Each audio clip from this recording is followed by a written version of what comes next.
வீட்டுக்காரர் இல்லாததுனால அங்கங்க மாமனார் வந்து நைட்ல உடம்புல டச் பண்ணிக்கிட்டே இருக்காரு. ஐயோ ஒரு நிமிஷத்துல உடம்பெல்லாம் குப்புன்னு வேர்க்குதே.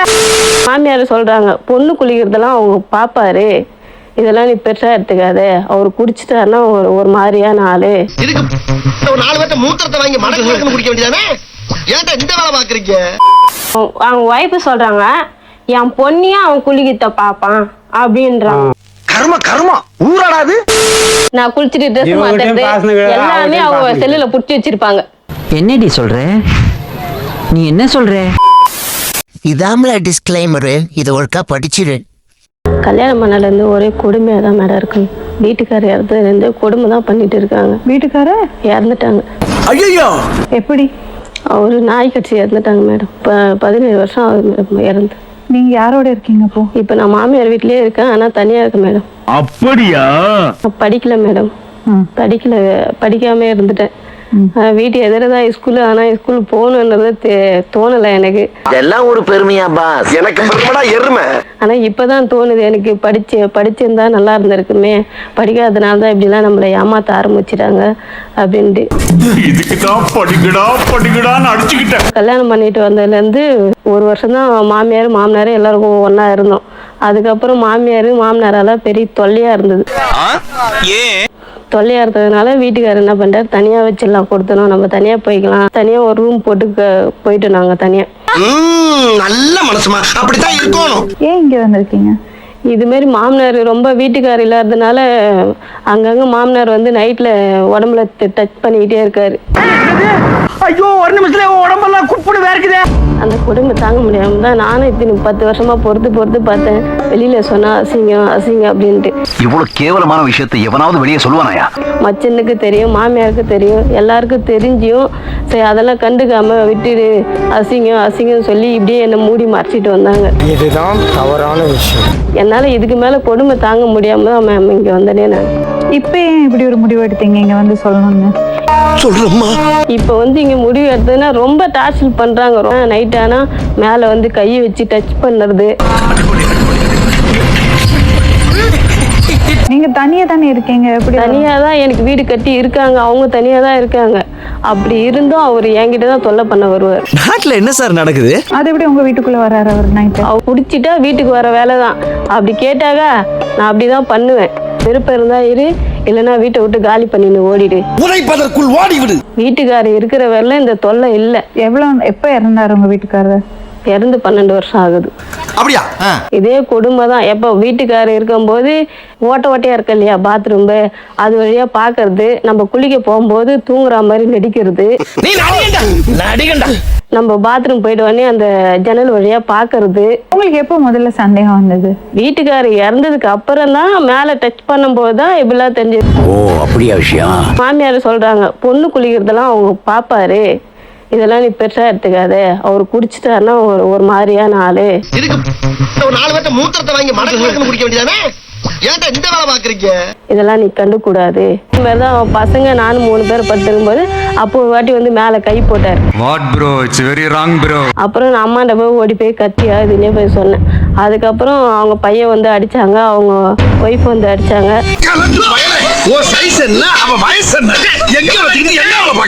சொல்லுமா. அவங்களோட தங்கச்சி மேம் நானு. அப்படிங்களா? ரொம்ப சந்தோஷம். அவங்க கல்யாணம் பண்ணது அதான் எங்க மாமா இறந்துட்டாரு. 11 வருஷம் ஆகுது அவர் இறந்து. ரொம்ப டார்ச்சர் கொடுக்குறாரு அவரு, அவங்க மாமனார். இப்ப என்ன பண்ணணும்னு இருக்கீங்க? அவங்க வந்து எந்த தொல்லையும் இருக்கக்கூடாது மேம், அவரால் எந்த பிரச்சனையும் இருக்கக்கூடாது. டோன்ட் வரி, என்கிட்ட உதவின்னு வந்து கேட்கறவங்கள வெறும் கையோட திருப்பி அனுப்புற பழக்கம் என்கிட்ட கிடையாது. இங்க வந்ததுனால என்ன நடக்கும்னு நினைக்கிறீங்க? ஒரு நல்ல காலம் பிறகு சொல்லித்தான் மேம் இங்க வந்திருக்கணும். அவங்களுக்கு ஒரு நல்ல வழி கிடைக்கணும். பைத்தியக்காரா, இனிமேதானே தமாஷே இருக்கு. என்ன பிரச்சனை உங்க வீட்டுல? எங்க வீட்டுல எந்த பிரச்சனையுமே கிடையாது. அப்புறம் என்ன நீங்க வந்த அந்த தெரு பூரா வந்து கேட்டு பாருங்க, அதுதான் வாய் அதிகம். நாங்க வாயே திறக்கிறது கிடையாது. இதெல்லாம் நம்புற மாதிரி அங்க இருக்குது. உங்க மருமக உங்களை பத்தி வேற என்னமோ இல்ல சொல்றா. சொல்லுங்க, எதுவுமே இல்லையே. எதுக்கு மேம் உள்ள வந்து கதவு திறந்துட்டு எதுக்கு உள்ள வந்து மேல டச் பண்ணணும், எதுக்கு மேல கையை வைக்கணும்? பொம்பளை வெறி புடிச்சு போய் நீங்க கையை விட்டு அந்த கதவோட தொட்டின்னு வந்து அந்த கேஸ்ல டமால்னு பாத்து எல்லாம் ஏந்து பார்த்தா இவரு அப்ப கூட உள்ளே தொடப்பு கட்டையில அடிச்சாங்க. அவங்க ஒய்ஃப் சொல்றாங்க என் பொண்ணியா அவன் குளிக்கிட்ட பாப்பான் அப்படின்றாங்க. கர்ம கர்மா ஊராடாது. யாருமே சாட்சிக்கு தேவையே கிடையாது. அவங்க சாட்சிக்கு தேவையில்ல, அவங்க புள்ளியே அவங்க ஒய்ஃபே போதும் சாட்சிக்கு. இது ஒரு சாட்சிக்கு அவங்களே போதும். ஒவ்வொருத்தர் இருக்க வேகத்தை பார்த்தோம்னா அவன் அருமை வறுமைக்கு ஆபத்து வந்துடும் போல் இருக்கடா. ரொம்ப கவனமா டீல் பண்ணி ஆட்டத்தை கலைச்சிடுறாசா. நான் அந்த தெருவு பூரா சர்டிஃபிகேட் வாங்கி தரேன். யார சொல்றத நாங்க நம்புறது? உங்களுக்கு எல்லாம் ஒரே குழப்பமா இருக்குல்ல? ஆமா, அவங்க சொல்றது பழி வாங்குறது தான். நான் யாராவது அறியாத பசங்க மேல பை சொன்னா கூட பரவாயில்ல, உன் மேல பை சொல்ல வேண்டியது எனக்கு என்ன இருக்கு? அவர் கேள்விக்கு பதில் சொல்லுங்க மாமா. அப்ப நான் அடிச்சதுக்குலாம் என்ன இது?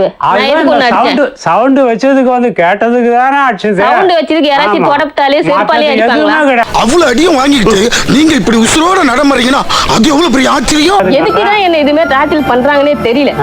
ஏன் நீ என் மேல கைய வைக்க காரணம் என்ன? எதுக்கு கைய வைக்கிற? உனக்கு என்ன வயசு, எனக்கு என்ன வயசு? ஏன் நீ என் மேல டச் பண்ற? அவ்வளவு வெறி மாப்பிளைக்கு. ஏன் கதவு திறக்கிற? ஏன் தாப்பால திறக்கிற? ஏன் உள்ள வர? நீனு போலீஸ் ஸ்டேஷன்லயும் சொல்லி உத வாங்க வச்சாச்சு, அப்படியே அடங்கல. இவன் அடிச்சும் பார்த்தாச்சு, அவுத்தும் பார்த்தாச்சு. உன் என்னதான்டா பண்றது? ஏமா, அவருக்கு நடக்கிறதுக்கு கூட தெம்பு இல்ல. நீங்க நினைச்சீங்கன்னா அவர் தப்பா ஏதாவது பண்ணியிருந்தா நீங்க தூக்கி போட்டு இது பண்ணிருக்கலாம். ஆனா ஒண்ணுடா, உன்ன மாதிரி ஆளுங்க தாண்டா என்ன மாதிரி அப்பாவிங்களாம் பிரெயின் வாஷ் பண்ணி மனித வெடிகுண்டா மாத்தி விடுறீங்க. சாவே மாட்டாரு. நீங்க எவ்வளவு அடி, நீங்க இப்ப கூட அடிங்க. மத்த முதலாண்டவ அடிக்கிறாங்க மாமி. நானே சாவடிக்கிறதுக்கு நான் எவ்வளவு ட்ரை பண்ணுவேன். யாராலையும் அடிக்க முடியாது. விளையாடுறாங்க பாத்தீங்களா, அதை வச்சு கூட அடிச்சு மண்டை கீச்சிருக்கேன் நானு. நீங்க அடிச்சதுக்கு அப்புறம் வேற எவன் அடிச்சாலும் அதை தாங்கக்கூடிய ஒரு சக்தி வந்துருச்சு அந்த உடம்புல. அப்படி ஒரு அடிடா அது. இப்ப கூட எனக்கு எவ்வளவு வெறிய இருந்து பாருங்க, என்னால தாங்கவே முடியல. உங்களுக்கு நான் மதிப்பு கொடுத்துட்டு மேம். நான் பாத்துக்கிறேன். என்ன நினைச்சுக்கிட்டு இருக்கேன்? எங்க ஊர் மாரியத்தா திருவிழா கும்பாபிஷேகம் பண்ற நான் தான் பண்ணேன். ஒருத்தர் என்னடான்னா மாரியாத்தாக்கு கும்பாபிஷேகம் பண்ணேன்னு சொல்றாரு.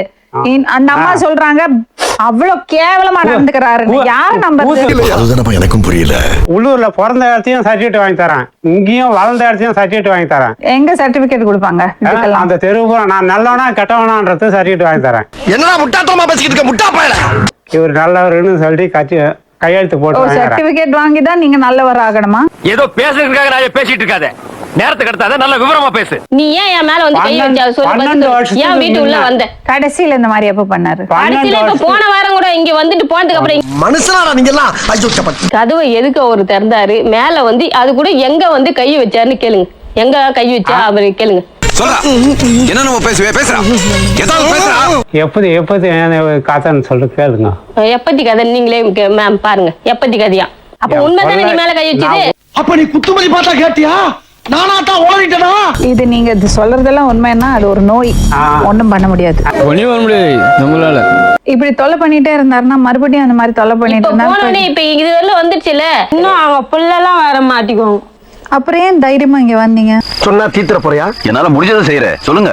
உங்களால எதனா ஒரு தீர்வு கிடைக்கும் சொல்லிதான் மேம் தைரியம். என்ன தீர்வு வேணும் உங்களுக்கு? இவங்களால எந்த பிரச்சனையும் வரக்கூடாது. பாட்ற நான் சொல்லிட்டல, பாரு மாவன உன் குடும்பத்தை நடுத்தருவுல நடுத்தருவுல போறவங்க கூட பார்த்து ஆச்சரியப்படுற மாதிரி பண்றேன். நான் வந்துட்டேனா? நான் குளிச்சுட்டு ட்ரெஸ் மாத்துறது எல்லாமே அவங்க செல்லுல புடிச்சு வச்சிருப்பாங்க. என்னடி சொல்ற? நீ என்ன சொல்ற?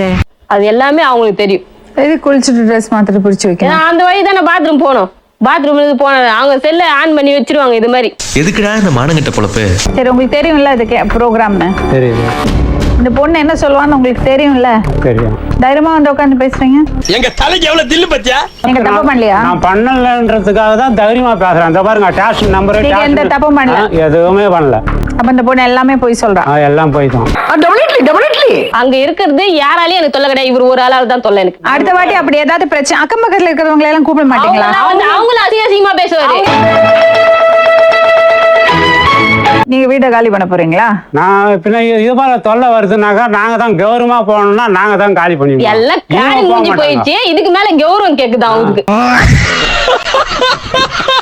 சப்போஸ் நீங்க சொல்றது உண்மைன்னா அவர் உள்ள வந்து உங்க மேல கை வச்சு அவர் நீங்க ஒருத்தர் போடுங்க. அவர் சொன்ன மாதிரி உங்களுக்கு நல்ல தைரியம் இருக்கு. நான் கல்லுக்கடை எடுத்தேன் ஏலம். அந்த இதுல இருந்து நான் தண்ணி அடிக்கிற பழக்கம் உண்டு. பெருமையா சொல்லுங்க. இல்லைங்க, அது உண்மையை சொல்லிடுறேன். சொல்லும் போது எவ்வளவு கர்வமா இருக்குன்னு. அவர் சரக்கு போட்டாருன்னா பொண்டாட்டி யாரு, பொண்ணு யாரு, மருமவ யாருன்னு தெரியாது. அதான் பிரச்சனை. நீங்க போய் கம்ப்ளைண்ட் கொடுங்க. புடிங்க சார் அவனை, காட்டு மிராண்டி புடிச்சு ஜெயில போடுங்க சார் அவனை. இப்ப தனியா என்னால அங்க போறதுக்கு தான் இப்ப பயமா இருக்கு. ஹெல்ப் பண்ணுவாங்க. போலீஸ் ஸ்டேஷன்ல போய் கம்ப்ளைண்ட் பண்ணறதுக்கு ஹெல்ப் பண்ணுவாங்க. சரியா? சரி. வணக்கம்.